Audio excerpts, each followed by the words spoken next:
Las obras de Jonathan Edwards. Capítulo 8.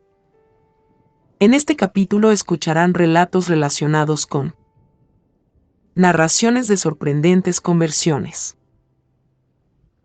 Los puntos de vista del Sr. Edwards acerca de los avivamientos religiosos.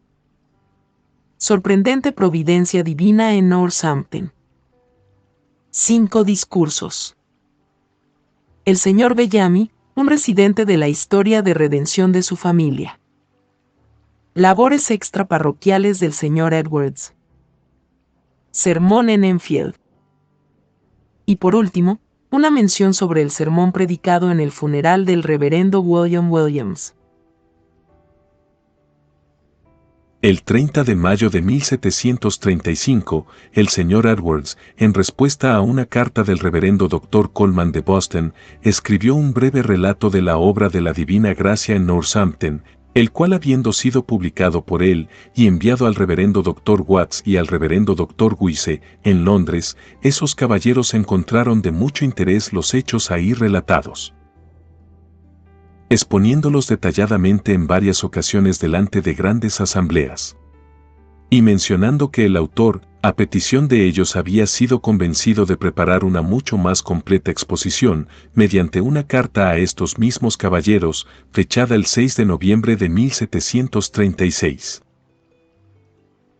Esta fue publicada en Londres, bajo el título de Narraciones de sorprendentes conversiones, con una introducción por el Dr. Watts y el Dr. Guise, y fue recibida por los cristianos en toda Inglaterra, con muy vivas emociones. Allí, esta señal de la divina gracia fue recordada, no solamente con mucho interés sino con sorpresa y asombro. Nada parecido había acontecido antes, por su extensión y poder, habiendo sido atestiguado en ese país por muchos años anteriores. Esos distinguidos hombres comentaron: Estamos grandemente satisfechos de la verdad de esta narración, no solo por el carácter del escritor, sino por el concurrente testimonio de muchas otras personas de Nueva Inglaterra, ya que esto no fue realizado secretamente.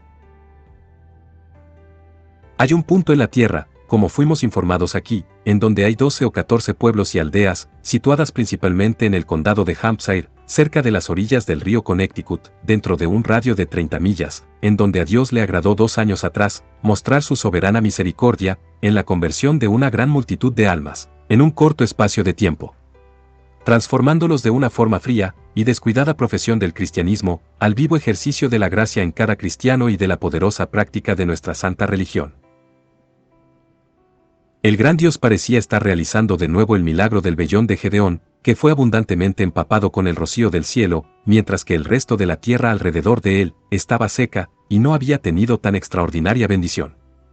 Había existido ahí una grande y justa queja por muchos años, entre los ministros e iglesias de la vieja Inglaterra tanto como en la Nueva Inglaterra.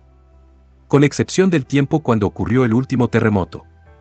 Había existido ahí una grande y justa queja de que la obra de conversión iba muy lenta, que el Espíritu de Dios, en cuanto a sus influencias salvadoras, ha sido quitado de las ministraciones de su palabra, y que hay muy pocos que reciben las ministraciones del Evangelio, con algún notable éxito en sus corazones.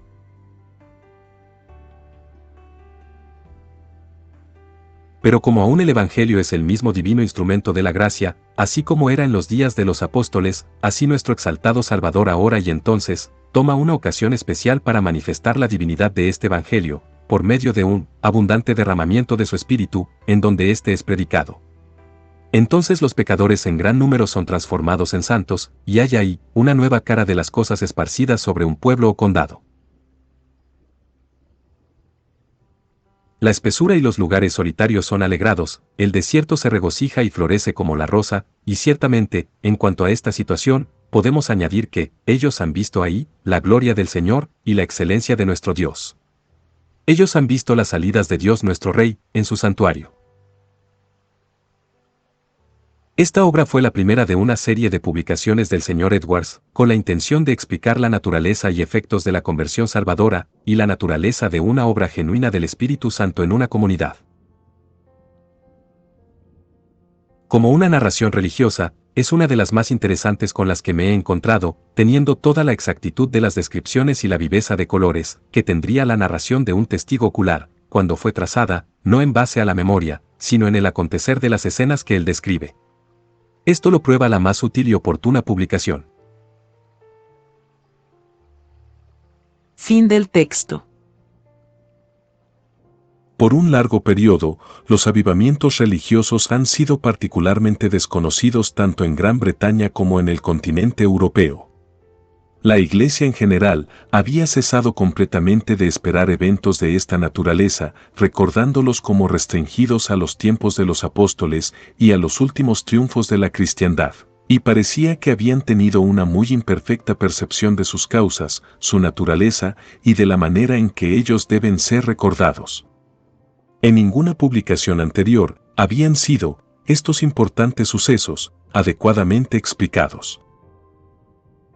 El suceso principal, el cual el Sr. Edwards tuvo el privilegio de recordar, visto como una extraordinaria obra de la gracia divina, tiene hasta este día muy raramente un paralelo con las historias modernas de la Iglesia. Sus propios puntos de vista de estos acontecimientos fueron de igual manera, quitados de la apatía de la incredulidad y de la rusticidad del entusiasmo, ellos se derivaron no únicamente de su familiaridad con los hechos, sino de los justos conceptos del intelecto y las facultades morales del hombre y de un completo conocimiento de la palabra de Dios. Y mientras que la, entre comillas, narración de las sorprendentes conversiones servía para inspirar a toda la Iglesia con una nueva y mayor clase de fe y esperanza y celo, también probó ser una guía segura de sus puntos de vista y de su conducta. En un corto tiempo, había circulado extensivamente tanto en Inglaterra y Escocia y en los países más lejanos, así como tendremos pronto una ocasión de señalar. Su difusión fue rápidamente seguida por saludables e importantes consecuencias. No sería impropio insertar en este lugar la siguiente carta del Sr. Edwards, haciendo un relato de una sorprendente y alarmante providencia, la cual atestiguó la gente de Northampton en la primera parte de 1737. A continuación, la carta de Jonathan Edwards. Northampton, 19 de marzo de 1737. Aquí en este pueblo, estando en el último día del Señor, el 13 de marzo, los espectadores y muchos de nosotros los sujetos, de una de las más sorprendentes circunstancias de la divina conservación, que quizás nunca haya sido conocida en el mundo. Nuestra casa de reunión es antigua y en decadencia, por lo que hemos estado desde hace algún tiempo, construyendo una nueva, la cual no está todavía terminada.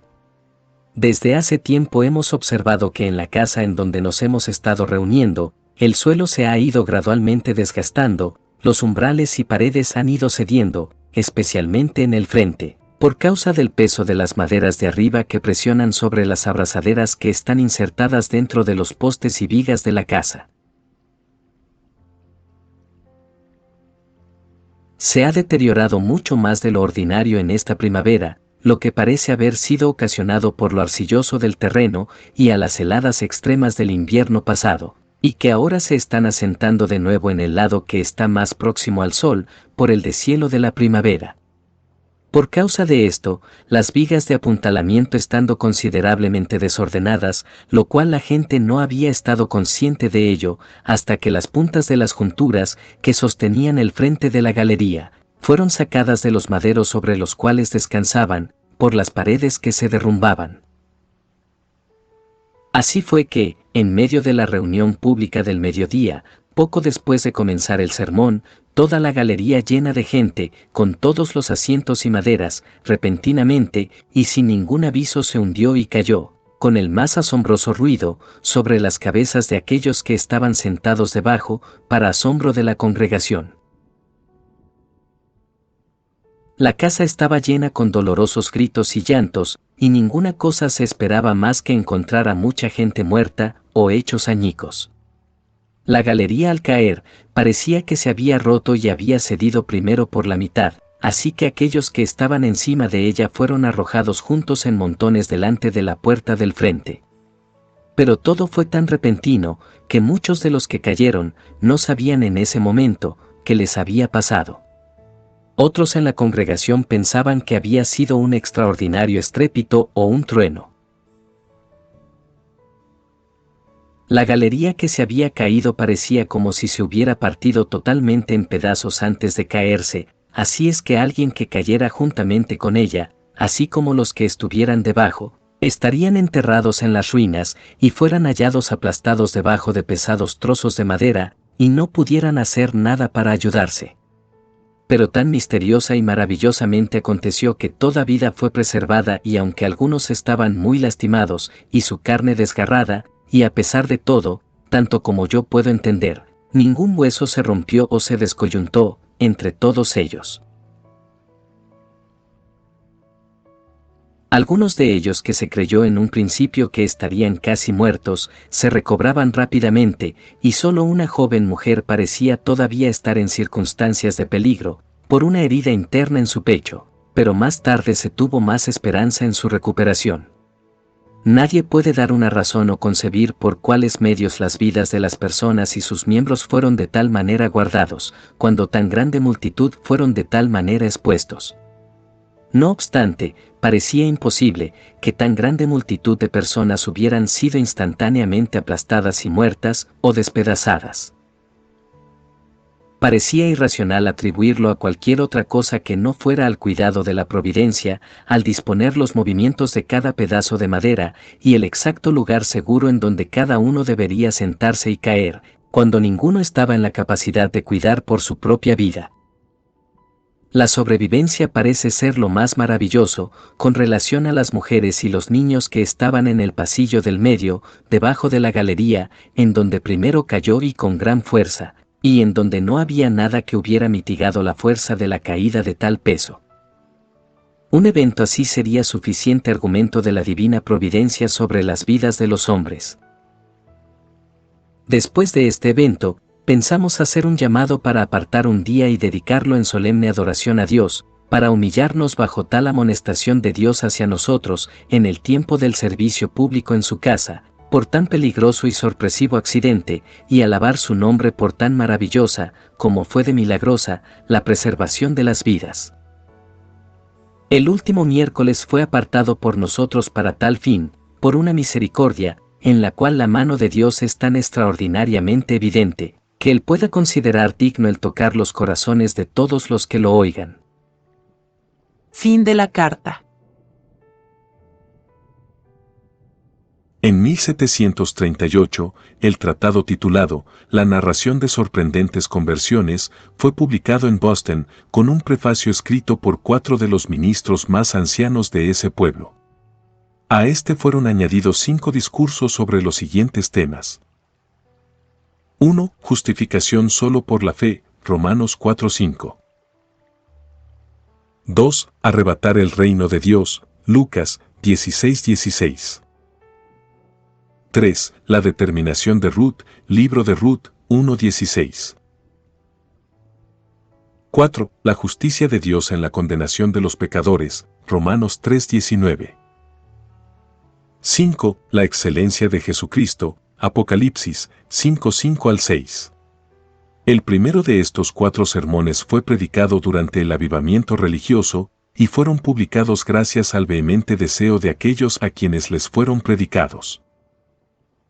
Para colocar los sermones específicos, de manera que se pudiera constituir el volumen, fue guiado por la elección de la gente. Lo que los ha determinado en esta elección, observa él, es la experiencia de un especial beneficio para sus almas proveniente de estos sermones. Su deseo de tenerlos impresos en sus manos se había manifestado desde hacía mucho tiempo y me había sido expresado. Su anhelo de esto es evidente por lo siguiente: que aun cuando había sido un año para ellos de cargas tan grandes como nunca lo habían sido antes, debido a los gastos de construcción de una nueva casa de reunión, a pesar de eso, ellos escogieron mejor el involucrarse en este gasto adicional ahora, aunque este sería muy considerable, que haberlo retrasado por otro año más. Al publicar el sermón sobre la justificación, fue influenciado también por la urgente petición de varios ministros que estaban presentes cuando una parte de este sermón fue compartido, y cuya opinión y consejo él pensaba que merecían un gran respeto. Este sermón, aun cuando fue escrito de un mucho menor tamaño del que tenía cuando fue impreso, fue predicado en 2 conferencias públicas sucesivas en la última parte de 1734. Era un tiempo en que las mentes de las personas, en toda esa sección del condado, estaban muy agitadas por una controversia sobre ese mismo tema, cuando algunos comenzaron a dudar de esa forma de aceptación de Dios, en la cual ellos habían sido enseñados desde su infancia que era la única forma, y cuando muchos se vieron atraídos a observar más profundamente en los terrenos de esas doctrinas en las cuales ellos habían sido educados, les pareció que este sermón era extraordinariamente bendecido. No únicamente en establecer los juicios de los hombres en esta verdad, sino en atraer sus corazones en una mucho más ardiente búsqueda de la justificación por la fe en la justicia de Cristo. En ese tiempo, dice el autor, mientras yo era grandemente criticado por defender esta doctrina en el púlpito, y además de mi sufrimiento hubo un muy abierto ultraje por ello, la obra de Dios maravillosamente brotó en medio de nosotros, y las almas comenzaron a congregarse a Cristo, el Salvador en cuya sola justicia ellos confiaban ser justificados. Por tanto, esta fue la doctrina sobre la cual este trabajo fue fundado en sus comienzos, y como evidentemente lo fue en todo el progreso de él. Él recuerda estos hechos como un extraordinario testimonio de la aprobación de Dios de la doctrina de la justificación solo por la fe. El sermón, el cual es realmente un tratado de más de 100 páginas impresas muy compactas, expresaba el tema con una luz tan nueva, clara y convincente y tan efectivamente quitaba las dificultades con las cuales, hasta entonces, se suponía estar acompañado, que en su primera publicación recibió una muy calurosa aceptación, y desde ese tiempo hasta el presente ha sido tenido como el libro de texto más utilizado por los estudiantes de teología. No sería fácil encontrar otro tratado sobre el mismo tema, igualmente capaz y concluyente. Hay individuos quienes, habiendo recibido su visión teológica del más austero grupo de una clase de teólogos bien dotados, recuerdan el sermón sobre arrebatando el reino de Dios como inconsistente con aquellos principios de acción moral, los cuales están establecidos en el tratado sobre la libertad de la voluntad, y caritativamente achacan el error a los imperfectos puntos de vista del autor en ese periodo. Siendo un miembro de la universidad, al investigar el señor Edwards el tema del poder, mientras él estaba leyendo el ensayo de Locke, llegó a la conclusión establecida de que el hombre tiene, en el sentido físico, el poder de arrepentirse y volverse a Dios. Un examen ulterior pudiera quizás hacer evidente que los puntos en cuestión son menos consistentes con algunos peculiares puntos de vista de la teología de una fecha más moderna, que con cualquier deducción lógica del tratado sobre la voluntad. El sermón en sí mismo, como el resto, tiene un ardor poco común, una unción y solemnidad, y fue uno de los más útiles de los que él transmitió. El sermón sobre la justicia de Dios en la condenación de los pecadores, en el lenguaje del texto, literalmente cierra la boca de todo lector y lo constriñe, mientras está de pie enfrente de su juez, a admitir, si él no la siente, la justicia de su sentencia. Yo no sé en dónde encontrar, o en qué lenguaje, un sermón tan bien adaptado para desnudar al pecador impenitente de toda excusa, para convencerlo de su culpa, y para postrarlo delante de la justicia y santidad de Dios. De acuerdo con la opinión del señor Edwards, estaba lejos de ser el más poderoso y efectivo de sus sermones, y nosotros apenas conocemos de cualquier otro sermón que haya sido favorecido con igual éxito. El sermón acerca de la excelencia de Jesucristo fue seleccionado por el mismo señor Edwards, debido en parte a que él había sido forzado a publicarlo por individuos de otro pueblo, en cuyas audiencias era ocasionalmente predicado, en parte debido a que él pensaba que un sermón sobre tal tema de evangelismo sería seguido oportunamente por otros que fueran principalmente de avivamiento. Que algo de la excelencia del Salvador era adecuado para prosperar todas aquellas cosas que habrían de mostrar la necesidad de salvación. Ninguno que lea esto dudará en creer que había sido seleccionado muy adecuadamente. No me he encontrado hasta ahora con un sermón tan admirablemente adaptado a la situación de un pecador cuando, al inicio de su arrepentimiento, él renuncia a todo otro objeto de confianza y solo confía en la justicia de Cristo. Tomando el volumen completo, así como fue impreso, la narración y los 5 sermones, suponemos que fue uno de los más efectivos en promover la obra de la salvación, el cual ha sido aquí publicado e impreso. El sexto niño, e hijo mayor, del señor y la señora Edwards nació en el año 1738, y fue bautizado con el nombre de su abuelo, Timothy. Por este tiempo, el señor Joseph Bellamy, más adelante, reverendo Dr. Bellamy, de Bethlehem, Connecticut, fue a Northampton para continuar sus estudios teológicos con el señor Edwards, y vivió por un tiempo considerable con su familia. El muy alto respeto que él tenía por los eminentes talentos y piedad del señor Edwards, y que lo llevaron a Northampton, fue una amistad correspondida entre ambos, la cual terminó únicamente con la muerte.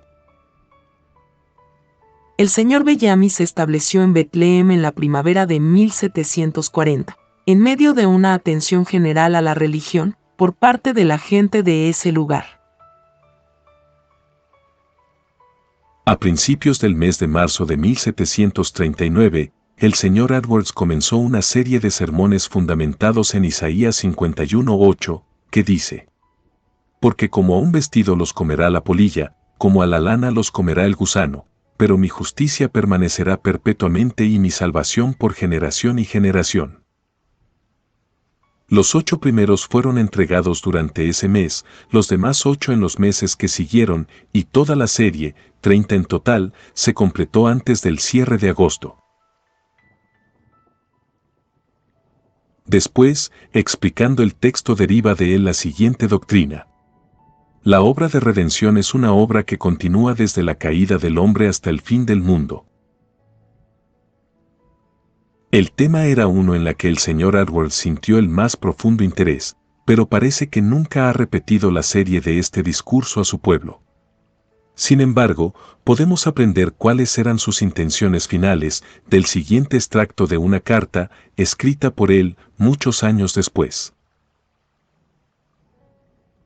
A continuación, la carta mencionada. He tenido en mi mente y mi corazón, ya desde hace mucho tiempo, y comencé, no con vistas a ser publicado, una gran obra, que yo le titulé Una historia de la obra de la redención.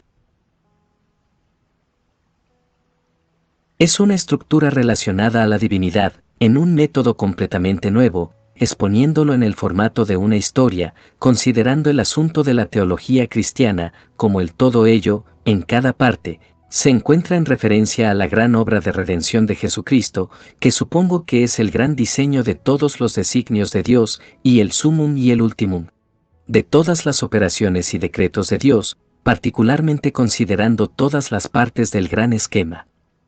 En su orden histórico, el orden de su existencia o su ser traído a la vista en el curso de las dispensaciones divinas o la maravillosa serie de actos y eventos sucesivos.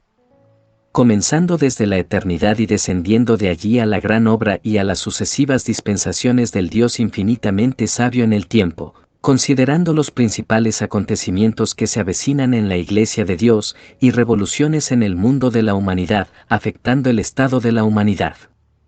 La Iglesia y el asunto de la redención, del cual tenemos un relato en la historia o la profecía, hasta que finalmente lleguemos a la resurrección general, al juicio final y a la consumación de todas las cosas, cuando se diga: hecho está.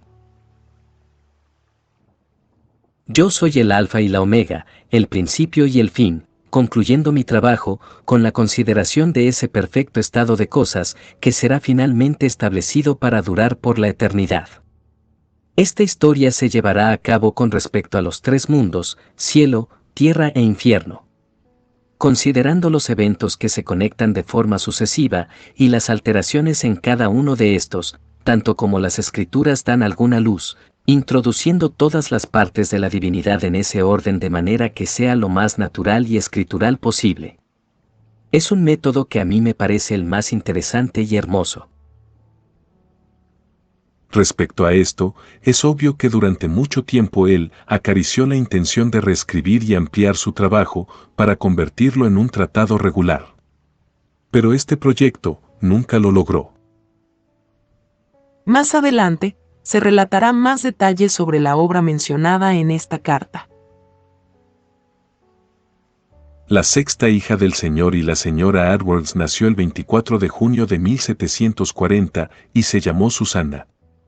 Las circunstancias que causaron la notable atención a la religión, que comenzó en 1734, para luego declinar, eran principalmente locales en su naturaleza y limitados en su influencia, ya sea para Northampton o al condado de Hampshire. La consecuencia fue que continuó y existieron en varias partes del país al este, al sur y al oeste durante los 5 años siguientes. Por la asombrosa obra de gracia en Northampton, un impulso había sido dado a las iglesias de todo este mundo occidental que no podía perderse pronto. La historia de ese hecho, habiendo sido ampliamente difundido, había producido una convicción general en las mentes de los cristianos, para que la predicación del Evangelio pueda ser acompañada por efectos no menos sorprendentes que los que le siguieron en los tiempos apostólicos. Esta condena produjo un cambio importante en los puntos de vista y la conducta, tanto de los ministros como de las iglesias. El estilo de la predicación fue alterado, se volvió, extensamente, más directa y punzante, además de adaptada para despertar los sentimientos y convencer a la conciencia. Las oraciones de los hombres buenos, tanto en público y privado, indicaron deseos más intensos para la prevalencia de la religión, y una mayor expectativa de que la palabra de Dios sería atendida con una bendición inmediata. Como resultado natural de tal cambio, se presenciaron avivamientos espirituales en numerosas aldeas. En Nueva Jersey, Connecticut y las partes orientales de Nueva Inglaterra, e incluso donde esto no fue el caso, la religión fue tan extensa e inusualmente objeto de atención durante el periodo especificado, que la Iglesia en general parecía prepararse para eventos de una naturaleza e interés, de lo más provechoso que cualquier otro que se haya presenciado hasta ahora. Como consecuencia de la alta reputación que el señor Edwards había adquirido como un poderoso predicador exitoso, y como consejero seguro y sabio para los ansiosos e inquisitivos, recibía frecuentes invitaciones de iglesias cercanas y de las más remotas para ir a trabajar entre ellos por un pequeño periodo. Con el consentimiento de su iglesia local, y siempre que su púlpito estuviera ocupado por un suplente, a menudo salía en estos viajes misioneros, y en estos encontró una amplia recompensa en el abundante éxito que coronó sus labores. En esto, su ejemplo pronto fue seguido por varios ministros distinguidos en Connecticut y Nueva Jersey.